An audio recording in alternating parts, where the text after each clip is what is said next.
당뇨 환자분들께 지금부터 충격적인 사실 하나 말씀드리겠습니다. 병원에서도 알려주지 않는 진실이 하나 있거든요. 수박 한 조각 드셨다가 쓰러지신 분, 제 환자 중에 계십니다. 그런데 포도는 한 송이 드셔도 혈당이 안정됐어요. 이상하죠? 더 달아 보이는 포도가 오히려 안전하다니 말입니다.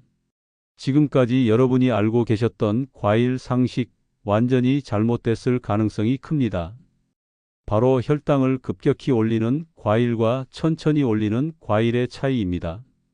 당뇨약도 열심히 드시고 운동도 하시는데 혈당이 자꾸 들쑥날쑥하신 분들, 지금부터 제가 말씀드리는 내용 꼭 끝까지 들어주세요. 이건 단순한 건강 정보가 아닙니다. 여러분의 혈관을 지키고 합병증을 막을 수 있는 아주 중요한 이야기입니다. 안녕하세요. 저는 내과 전문의 류민석입니다. 진료 경력 50년이 다가오고 곧 80을 바라보는 나이지만요. 아직도 매일 아침 병원 문을 열고 환자분들을 만나고 있습니다. 왜냐하면 제가 할 수 있는 일이 아직 많이 남아 있다고 믿기 때문입니다. 진료 기간 동안 저를 거쳐간 당뇨 환자분만 해도 좋기 5,000명은 넘을 겁니다. 처음 진료를 시작했던 1970년대만 해도 당뇨는 그렇게 흔한 병이 아니었어요. 그런데 지금은 어떻습니까? 제 진료실 앞에는 매일 당뇨 환자분들이 줄을 서 계십니다. 그분들을 보면서 제 가슴이 아픈 이유가 있습니다. 너무 많은 어르신들이 당뇨약에만 의존하다가 점점 지쳐가는 모습을 봐왔기 때문입니다. 약을 먹어도 혈당이 요동치고 인슐린 주사를 맞아도 합병증이 생기고 결국에는 투석까지 받게 되는 경우를 너무 많이 봤습니다. 그러던 중 제가 발견한 게 있습니다. 환자분들의 식습관을 자세히 들여다보니까 과일 선택에서 큰 문제가 있더라고요. 특히 여름철에 수박을 많이 드시는 분들의 혈당이 심각하게 불안정했습니다. 반대로 포도를 즐겨 드시는 분들은 혈당이 비교적 안정적이었어요. 처음에는 우연인 줄 알았습니다. 그런데 관찰해보니 이게 명확한 패턴이더라고요. 그래서 최근 연구 논문과 국내외 당뇨 학회 자료들도 뒤졌습니다. 그랬더니 명확한 과학적 근거가 있었습니다. 과일의 당 종류에 따라 혈당 상승 속도가 완전히 다르다는 거죠. 이걸 알고 나서 저는 환자분들께 과일 선택을 바꾸라고 권했습니다. 수박 대신 포도를 드시라고요. 그랬더니 놀라운 변화가 일어났습니다. 혈당이 안정되고 합병증 진행이 늦춰지고 무엇보다 환자분들 표정이 밝아졌습니다. 그래서 더 많은 분들께 이 사실을 알려드리고 싶어서요. 50년간 쌓아온 경험과 최신 연구 결과들을 바탕으로 정말 중요한 이야기를 해드리려고 합니다. 지금 이 순간 대한민국 65세 이상 어르신 중 절반 이상이 당뇨 또는 당뇨 전 단계입니다. 여러분도 그중 한 분이시죠? 아니면 배우자나 친구 중에 당뇨 환자가 계실 겁니다. 당뇨는 이제 국민병이 됐습니다. 그런데 더 큰 문제는 많은 분들이 당뇨를 제대로 관리하지 못하고 계신다는 겁니다. 약만 먹으면 된다고 생각하시거든요. 약은 기본입니다. 당연히 드셔야 해요. 하지만 약만 먹는다고 해서 문제가 해결되는 게 아닙니다. 왜냐하면 혈당이 오르락내리락하는 혈당 스파이크가 반복되면 우리 몸은 서서히 망가지기 때문입니다. 혈당 스파이크가 뭐냐고요? 식사 후 혈당이 갑자기 급등했다가 떨어지는 현상을 말합니다. 이게 얼마나 무서운지 제대로 아시는 분이 별로 없어요. 예를 들어볼까요? 평소 혈당이 120 정도 되시는 분이 수박을 한 조각 드셨다고 가정해 봅시다. 30분 후에 재보면 혈당이 180까지 올라갑니다. 그러다가 1시간 후에는 다시 120으로 떨어져요. 겉으로 보기에는 괜찮아 보입니다. 어차피 다시 떨어졌으니까요. 하지만 이게 문제입니다. 이 급등과 급락이 반복되는 게 진짜 문제거든요. 비유를 하나 들어드릴게요. 집을 생각해 보세요. 집에 미세한 진동이 계속 가해진다고 상상해 보십시오. 한 번, 두 번은 괜찮습니다. 하지만 매일매일 반복되면 어떻게 됩니까? 벽에 금이 가기 시작합니다. 그리고 결국에는 무너집니다. 특히 췌장이 심각합니다. 췌장은 인슐린을 만드는 장기예요. 혈당이 급등하면 췌장은 급하게 인슐린을 쏟아내야 합니다. 이게 하루 이틀이 아니라 몇 년씩 반복되면 췌장이 지칩니다. 결국 기능이 떨어지죠. 그러면 어떻게 됩니까? 먹는 약으로는 안 되니까 인슐린 주사를 맞아야 합니다. 처음에는 하루 한 번이었다가 나중에는 하루 3번씩 맞게 됩니다. 그래도 안 되면 펌프를 달아야 해요. 저는 이런 과정을 수없이 봤습니다.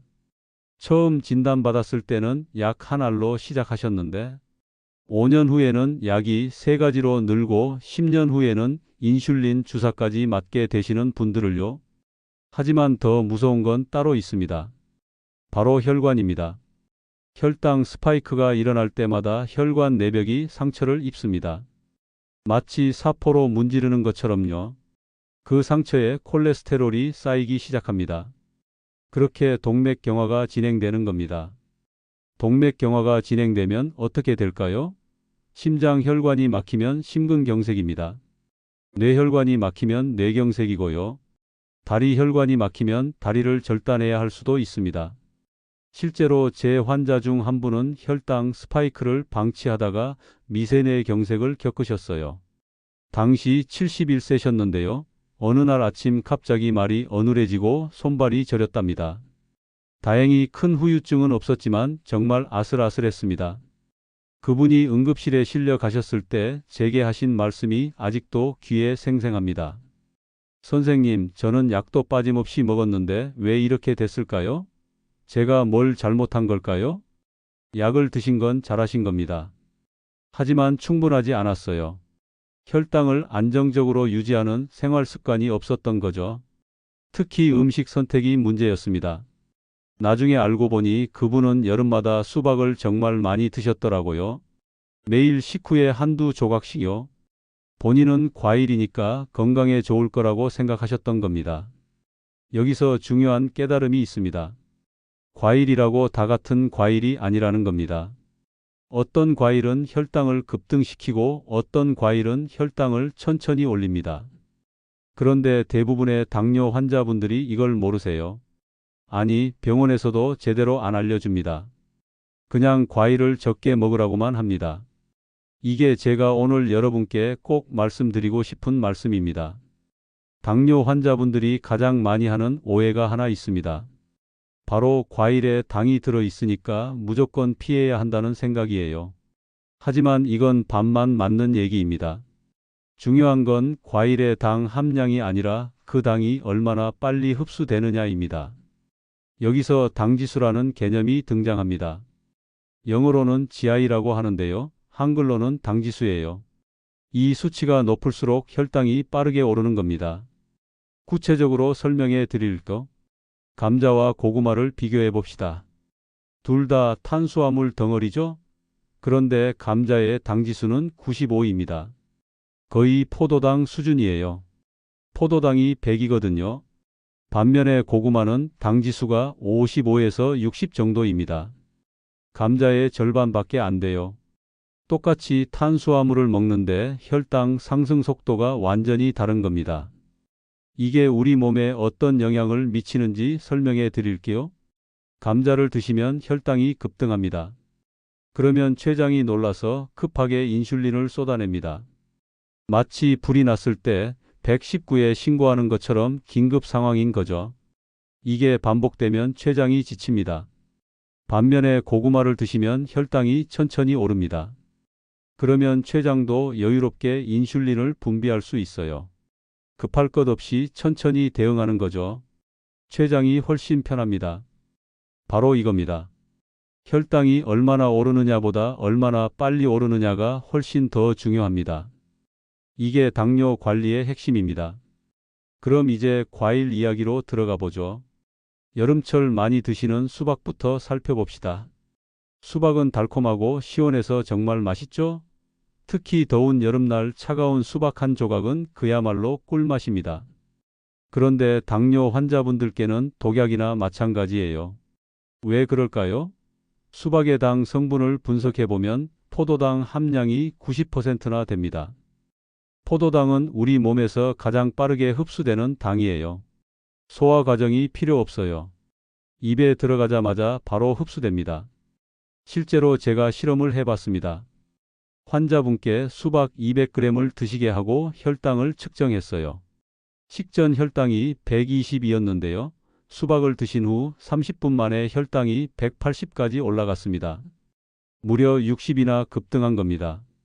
이게 한두 번이면 괜찮아요. 하지만 매일 반복되면 큰 문제가 됩니다. 혈관이 상하고 췌장이 지치고 합병증이 생기는 거죠. 그런데 포도는 완전히 다릅니다. 포도도 달콤하죠? 오히려 수박보다 더 달게 느껴질 수도 있어요. 그래서 많은 분들이 포도를 피하세요. 당뇨 환자한테 안 좋을 거라고 생각하시거든요. 하지만 이게 완전히 잘못된 생각입니다. 포도의 당 성분을 분석해보면 과당 함량이 90%입니다. 과당은 포도당과 완전히 다릅니다. 과당은 간에서 천천히 대사돼요. 그래서 혈당 상승이 완만합니다. 똑같이 달콤한 과일인데 우리 몸에 미치는 영향은 천지 차이인 겁니다. 실제로 같은 환자분께 포도 15알을 드시게 하고 혈당을 측정했어요. 식전 혈당이 120이었는데요. 포도를 드신 후 30분이 지나도 혈당이 135 정도였습니다. 15밖에 안 오른 거예요. 수박은 60이 올랐는데 포도는 15만 오른 겁니다. 이게 얼마나 큰 차이인지 아시겠죠? 그럼 다른 과일들은 어떨까요? 하나씩 살펴보겠습니다. 사과는 중간 정도예요. 당지수가 40에서 45 정도 되는데요. 하루 반 개 정도는 괜찮습니다. 단 꼭 껍질째 드세요. 사과 껍질에는 펙틴이라는 식이섬유가 많이 들어 있거든요. 이 펙틴이 당 흡수를 늦춰줍니다. 그런데 사과를 깎아서 드시면 안 돼요. 껍질을 버리는 순간 식이섬유도 버리는 겁니다. 그러면 당만 남아서 혈당이 빨리 오릅니다. 배도 사과와 비슷합니다. 당지수가 40 정도 되고요. 수분이 많아서 포만감도 좋습니다. 하루 반 개 정도 드시면 됩니다. 바나나는 조심하셔야 합니다. 특히 잘 익은 바나나요. 바나나가 익으면 익을수록 당지수가 올라가요. 초록색 바나나는 당지수가 40 정도인데 노란색으로 익으면 60까지 올라갑니다. 검은 점이 생긴 바나나는 70이 넘어요. 그래서 바나나를 드시려면 약간 덜 익은 걸로 선택하세요. 그리고 하루 반 개 이하로 제한하시고요. 오렌지나 귤 같은 감귤류는 아주 좋습니다. 당지수가 30에서 40 정도로 낮고요. 비타민C도 풍부합니다. 하루 두세 개 정도 드셔도 괜찮아요. 키위도 훌륭한 과일입니다. 당지수가 50 정도 되고 식이섬유와 비타민C가 풍부해요. 소화도 잘 되고요. 하루 한두 개 드시면 좋습니다. 딸기나 블루베리 같은 베리류도 추천합니다. 당지수가 낮고 항산화 물질이 많아서 혈관 건강에도 도움이 돼요. 반대로 파인애플은 피하세요. 당지수가 60이 넘어가고 망고도 마찬가지입니다. 여기에 하나 더 중요한 이야기를 하겠습니다. 바로 비타민C예요. 비타민C가 혈당 관리에 얼마나 중요한지 아세요? 비타민C는 우리 몸에서 강력한 항산화제로 작용합니다. 혈당 스파이크가 일어날 때 생기는 활성산소를 제거해 주는 거죠. 활성산소가 뭐냐고요? 쉽게 말하면 우리 몸을 녹슬게 하는 물질입니다. 철이 녹쓰는 것처럼 우리 혈관도 활성산소 때문에 손상됩니다. 혈당이 급등하면 활성산소가 많이 생겨요. 이게 혈관 내벽을 공격합니다. 그러면 혈관에 상처가 생기고 그 상처에 콜레스테롤이 쌓이면서 동맥경화가 시작되는 거죠. 그런데 비타민C가 이 활성산소를 제거해 줍니다. 마치 소방관이 불을 끄는 것처럼요. 그래서 비타민C를 충분히 섭취하면 혈관 손상을 크게 줄일 수 있습니다. 실제로 연구 결과를 보면 식사 후 비타민C 1000mg을 섭취하면 혈관 내피 기능이 개선된다고 합니다. 혈관 내피가 뭐냐면 혈관 안쪽을 감싸고 있는 얇은 막이에요. 이게 손상되면 동맥경화가 시작됩니다. 그래서 저는 환자분들께 하루 3번 식사 후마다 비타민C 1000mg을 드시라고 권합니다. 아침에 1000, 점심에 1000, 저녁에 1000, 총 3000mg이죠.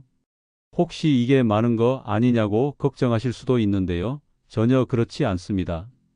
비타민 C는 수용성이라서 과하게 먹어도 소변으로 배출됩니다. 단 하루 3000mg 이상 드시면 일부 분들은 속이 쓰리거나 설사를 할 수 있으니까 유지하시는 게 좋습니다. 과일로도 비타민 C를 보충할 수 있습니다. 키위 한 개에 비타민 C가 약 100mg 들어 있고요. 오렌지 한 개에도 70mg 정도 들어 있어요. 딸기 5알에는 50mg 정도 있고요. 하지만 과일만으로는 부족합니다. 그래서 영양제로 보충하시는 게 좋아요. 약국에 가시면 비타민 C 1000mg짜리 많이 팔거든요. 가격도 부담스럽지 않고요. 자, 이론적인 이야기는 충분히 했습니다. 이제 실제 사례를 말씀드려 볼게요. 이게 제일 중요합니다. 왜냐하면 진짜로 효과가 있는지 확인할 수 있거든요.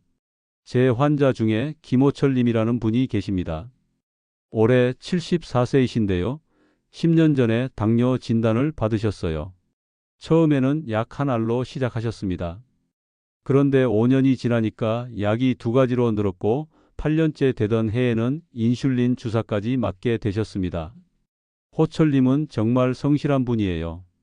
약도 빠짐없이 드시고 병원 예약도 꼭꼭 지키셨거든요. 그런데 혈당이 계속 불안정했습니다. 아침에 재면 120인데 점심 후에는 200까지 올라가고 저녁에는 다시 150으로 떨어지고 이런 식이었어요. 그러던 어느 날이었습니다. 호철님이 갑자기 쓰러지셨어요. 다행히 큰 뇌경색은 아니었습니다. 미세뇌경색이었어요. 하지만 경고 신호였습니다. 그때 제가 호철님의 생활 습관을 자세히 물어봤습니다. 식사는 어떻게 하시는지, 운동은 하시는지, 특히 간식으로 뭘 드시는지요? 그랬더니 문제가 발견됐습니다. 호철님은 여름만 되면 수박을 정말 좋아하셨거든요. 매일 저녁 식사 후에 수박 한두 조각은 꼭 드셨어요. 본인은 과일이니까 괜찮을 거라고 생각하셨던 겁니다. 저는 호철님께 혈당 측정기를 드리면서 실험을 해보자고 했습니다. 수박을 드신 후 30분마다 혈당을 재보자고요. 결과는 충격적이었습니다. 식전 혈당이 130이었는데 수박 2조각을 드신 후 30분 만에 195까지 올라갔어요. 무려 65나 급등한 겁니다. 그리고 1시간 후에는 다시 140으로 떨어졌고요. 그래서 제가 말씀드렸습니다. 수박을 끊고 대신 포도를 하루에 한 줌씩 드시는 것으로요. 제 말을 믿고 실천하기로 하셨습니다. 수박 대신 포도 한 줌, 그리고 저녁 식사 후 30분 걷기를 시작하셨어요. 비타민 C도 하루 3번 챙겨 드셨고요. 처음 일주일은 힘드셨답니다. 하지만 한 달이 지나면서 변화가 느껴지기 시작했습니다. 혈당이 안정되는 게 느껴지셨대요. 석 달이 지났을 때 병원에 오셨어요. 측정해보니 놀라운 변화였습니다. 공복 혈당이 평균 130에서 95로 떨어졌어요.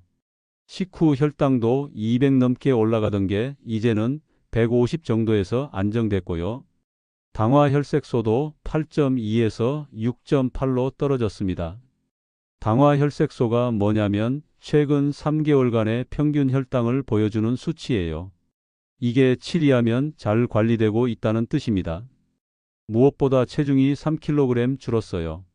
배둘레도 3cm 줄었고요. 약도 하나 줄일 수 있었습니다. 이게 바로 작은 습관 하나가 만들어낸 기적입니다. 또 다른 사례도 말씀드릴까? 이번에는 아주 개인적인 이야기입니다. 제 아내 이야기거든요. 제 아내도 60대 초반에 당뇨 진단을 받았습니다. 의사인 제 옆에서 평생을 살았는데도 당뇨를 피할 수 없더라고요. 그때 제가 얼마나 자책했는지 모릅니다. 수천 명의 환자는 돌봤으면서 정작 제 아내는 제대로 챙기지 못했다는 생각이 들었거든요. 아내는 사과를 정말 좋아했어요. 하루에 사과 1개씩은 꼭 먹었거든요. 아침 식사 후에 사과 하나를 깎아서 드시는 게 30년 넘게 이어온 습관이었습니다. 그런데 당뇨 진단을 받고 나서는 과일을 아예 끊으려고 했습니다. 사과도 다른 과일도 안 먹는다고 했어요. 당이 들어 있으니까 안 된다고 생각했던 거죠. 저는 말렸습니다. 그래서 사과는 1개에서 반 개로 줄였습니다. 그리고 포도를 추가했어요. 오후 간식으로 포도 10알 정도요. 그리고 저녁마다 함께 산책을 나가기 시작했습니다. 처음에는 20분만 걸었어요. 그러다가 익숙해지니까 30분으로 늘렸죠. 산책하면서 그날 있었던 일들을 얘기하고 손을 잡고 걸었습니다. 솔직히 말씀드리면 저도 운동이 필요했거든요. 병원에서 하루 종일 앉아서 진료만 하다 보니 운동할 시간이 없었어요. 그런데 아내와 함께 걸으니까 자연스럽게 운동이 됐습니다. 3개월 후 아내의 공복 혈당이 120에서 100으로 떨어졌습니다. 당화 혈색소도 7.2에서 6.5로 개선됐어요. 약도 하나 줄일 수 있었고요. 그런데 혈당이 안정되고 약도 줄이면서 자신감이 생겼습니다. 당뇨가 있어도 얼마든지 건강하게 살 수 있다는 걸 깨달은 거죠. 여러분도 혼자 하시지 마세요. 배우자와 함께, 자식들과 함께 건강을 지켜나가시길 바랍니다. 혼자 하면 힘들지만 함께하면 즐겁습니다. 자, 그럼 이제 여러분이 실천할 수 있는 구체적인 방법을 말씀드리겠습니다. 하나하나 천천히 따라오세요. 첫 번째, 과일 선택입니다. 오늘부터 수박은 끊으세요. 아무리 더워도 참으셔야 합니다.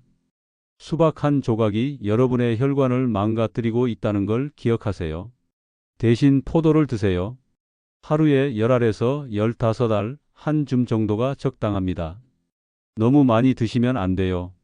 아무리 좋은 과일이라도 과하면 독입니다. 포도는 언제 드시면 좋을까요? 아침 식사 후나 오후 간식으로 드시면 됩니다. 저녁 식사 후 디저트로 드셔도 좋고요. 한 번에 다 드시지 마시고 하루에 나눠서 드세요. 포도를 고를 때는 색깔이 진한 걸로 선택하세요. 검은색에 가까운 포도가 항산화 물질이 더 많이 들어 있습니다. 씻을 때는 흐르는 물에 깨끗이 씻으시고요. 사과나 배도 괜찮습니다. 하루 반 개 정도요. 1개를 다 드시면 안 돼요. 반 개만 드시고 나머지 반 개는 다음 날 드세요. 사과는 꼭 껍질째 드셔야 합니다. 껍질을 깎으면 안 돼요. 귀찮더라도 깨끗이 씻어서 껍질째 드세요. 펙틴이라는 식이섬유가 껍질에 많이 들어 있거든요. 갈아서 주스로 만들면 절대 안 됩니다. 주스는 식이섬유가 파괴돼서 당만 남습니다. 그러면 혈당이 급등해요. 꼭 그대로 씹어 드세요. 감귤류도 좋습니다. 귤은 하루 2~3개, 오렌지는 1개 정도 드셔도 됩니다. 비타민C도 풍부하고 당지수도 낮아서 일석이조예요. 바나나는 조심하세요. 꼭 드시고 싶으면 약간 덜 익은 걸로 선택하시고 하루 반 개 이하로 제한하세요. 검은 점이 생긴 바나나는 피하세요. 두 번째, 비타민C 섭취입니다. 약국에 가서 비타민C 1000mg짜리를 사세요. 가격은 한 달치에 10,000원 정도면 충분합니다. 비싼 거 살 필요 없어요. 하루 3끼 식사 후마다 한 알씩 드세요. 아침 식사 후 한 알, 점심 식사 후 한 알, 저녁 식사 후 한 알, 총 3알입니다. 꼭 식후에 드셔야 합니다. 공복에 드시면 속이 쓰릴 수 있거든요. 물과 함께 드시면 됩니다. 과일로도 비타민C를 보충할 수 있어요. 키위 1개에 100mg, 오렌지 1개에 70mg 정도 들어 있습니다. 하지만 과일만으로는 부족하니까 영양제로 보충하세요. 세 번째, 식사 방법입니다. 천천히 드세요. 급하게 먹으면 혈당도 급하게 오릅니다. 한 끼를 최소 20분 이상 걸쳐서 드시는 게 좋아요. 텔레비전 보면서 드시지 마시고 식사에 집중하세요. 식사 순서도 중요합니다. 채소부터 드시고 그 다음에 단백질, 마지막에 탄수화물 순서로 드세요. 이렇게 하면 혈당 상승이 훨씬 완만해집니다. 예를 들어볼까요? 저녁 식사를 하신다고 가정해 봅시다. 먼저 김치나 나물 같은 채소 반찬을 드세요. 그 다음에 생선이나 고기 같은 단백질을 드시고요. 마지막에 밥을 드시는 겁니다. 밥은 잡곡밥으로 드세요. 흰 쌀밥은 당 지수가 높아서 혈당을 급등시킵니다. 현미나 보리를 섞으면 식이섬유가 풍부해져서 당 흡수가 느려져요. 국물은 적게 드세요. 국물에 밥을 말아 드시는 습관이 있으시면 고치셔야 합니다. 국물과 함께 먹으면 빨리 넘어가서 씹는 횟수가 줄고 혈당이 급등합니다. 물은 충분히 드세요. 하루에 1.5리터에서 2리터 정도요. 물을 많이 마시면 혈액순환도 좋아지고 혈당 조절에도 도움이 됩니다. 네 번째, 운동입니다. 하루 5,000보 이상 걸으세요. 10,000보 걷기가 부담스러우시면 5,000보부터 시작하세요. 중요한 건 매일 꾸준히 하는 겁니다. 핸드폰에 만보기 앱을 깔아두세요. 그럼 자동으로 걸음수를 세줍니다. 목표를 정해두고 매일 확인하시면 동기부여가 돼요. 특히 저녁 식사 후 30분 산책을 꼭 하세요. 이게 정말 중요해요. 식후에 가만히 앉아 계시면 혈당이 올라갑니다. 하지만 걸으시면 근육이 당을 소비해서 혈당이 안정됩니다. 처음에는 집 앞 한 바퀴만 도셔도 됩니다. 10분이면 충분해요. 익숙해지시면 점점 거리를 늘리세요. 20분, 30분으로요. 배우자나 친구와 함께 걸으시면 더 좋습니다. 대화하면서 걸으면 시간도 금방 가고 즐겁거든요. 혼자 걸으면 지루하고 오래 못 가요. 비 오는 날은 집 안에서 제자리 걷기를 하세요. 텔레비전 보면서 30분만 제자리에서 걸으면 됩니다. 못할 게 없어요. 다섯 번째, 혈당 측정입니다. 자가 혈당 측정기를 준비하세요. 약국에서 살 수 있어요. 가격은 3만 원에서 5만 원 정도입니다. 시험지는 따로 사야 하는데 한 통에 10,000원 정도 해요. 하루에 2~3번 재시면 됩니다. 아침 공복에 1번, 저녁 식사 후 2시간에 1번요. 매일 재실 필요는 없고요. 일주일에 3~4번 정도만 재세요. 측정한 혈당을 꼭 기록하세요. 노트에 적으시거나 핸드폰 메모장에 기록하세요. 날짜와 시간, 혈당 수치, 그리고 그날 뭘 드셨는지 간단히 메모하시면 됩니다. 그러면 패턴이 보입니다. 어떤 음식을 먹었을 때 혈당이 오르는지, 어떤 음식은 괜찮은지 알 수 있어요. 이게 정말 중요합니다. 목표는 공복 혈당 100 이하, 식후 2시간 혈당 140 이하입니다. 이 범위를 유지하시면 합병증 위험이 크게 줄어듭니다. 만약 혈당이 계속 높게 나온다면 주치의 선생님과 상담하세요. 약을 조절해야 할 수도 있거든요. 여섯 번째, 스트레스 관리입니다. 스트레스를 받으면 혈당이 오릅니다. 스트레스 호르몬인 코르티솔이 혈당을 높이거든요. 그래서 마음의 평화를 유지하는 게 중요해요. 취미 생활을 가지세요. 노래를 부르셔도 좋고 그림을 그리셔도 좋습니다. 독서도 좋고 바둑이나 장기도 좋아요. 뭐든지 좋으니까 즐길 수 있는 걸 하나 만드세요. 친구들과 자주 만나세요. 수다 떠는 것도 훌륭한 스트레스 해소법이에요. 웃음이 많을수록 건강에 좋습니다. 충분히 주무세요. 하루 7시간 이상 수면이 필요합니다. 잠이 부족하면 인슐린 저항성이 높아져서 혈당 조절이 어려워집니다. 잠자리에 들기 전에 따뜻한 물로 샤워하시면 숙면에 도움이 됩니다. 핸드폰은 자기 1시간 전부터 보지 마세요. 불빛이 수면을 방해합니다. 일곱 번째, 정기검진입니다. 3개월에 한 번씩은 병원에 가서 검사를 받으세요. 당화혈색소 검사가 가장 중요해요. 이게 최근 3개월간의 평균 혈당을 보여주거든요.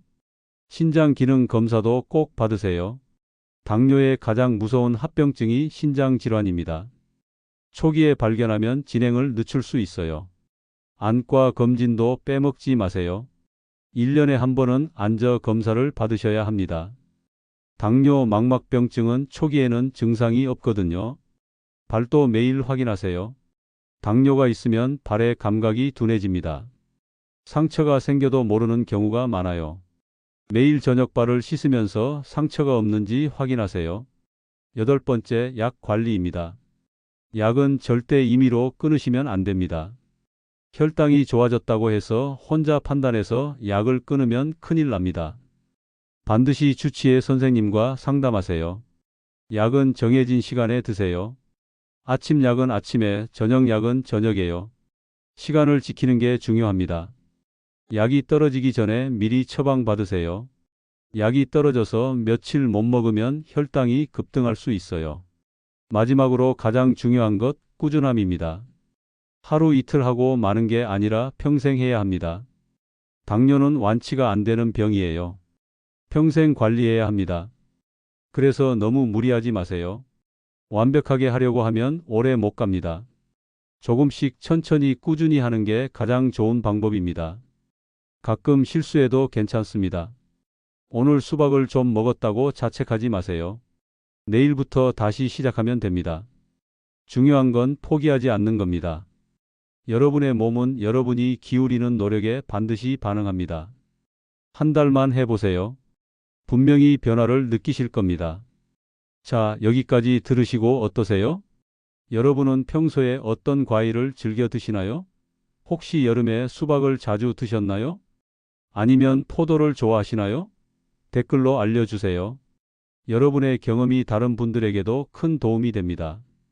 오늘 말씀드린 내용 핵심만 3가지로 정리해 드릴게요. 첫째, 혈당은 무조건 낮추는 게 아니라 안정적으로 유지하는 게 중요합니다. 급등과 급락을 막는 것, 그게 진짜 당뇨 관리의 핵심입니다. 수치만 보지 마시고 패턴을 보세요. 둘째, 포도는 당뇨 환자에게 좋은 과일입니다. 과당 함량이 높아서 혈당을 천천히 올리거든요. 하루 한 줌씩 드세요. 반대로 수박은 꼭 피하셔야 합니다. 아무리 더워도 참으세요. 셋째, 비타민C는 혈관을 지켜주는 방패입니다. 하루 3번 식사 후마다 1000mg씩 드세요. 총 3000mg이면 충분합니다. 혈관 건강이 당뇨 관리의 핵심이에요. 이 3가지만 기억하시고 실천하셔도 여러분의 혈당은 분명히 좋아질 겁니다. 제가 50년간 수천 명을 치료하면서 확인한 사실입니다. 한 달만 해보세요. 분명히 변화를 느끼실 겁니다. 혈당 수치도 좋아지고 무엇보다 몸이 가벼워지는 걸 경험하실 거예요. 아침에 일어났을 때 개운함이 다릅니다. 다만 한 가지 꼭 말씀드릴 게 있습니다. 오늘 제가 말씀드린 내용은 일반적인 건강 정보입니다. 개개인의 상태는 다 다르거든요. 그래서 반드시 주치의 선생님과 상담하신 후에 실천하시길 권장드립니다. 특히 인슐린 주사를 맞고 계시거나 혈당약을 여러 가지 드시는 분들은 더욱 조심하셔야 합니다.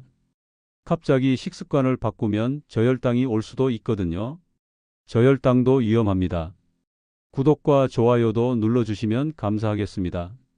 여러분의 관심이 저에게 큰 힘이 됩니다. 오늘도 건강하세요. 감사합니다.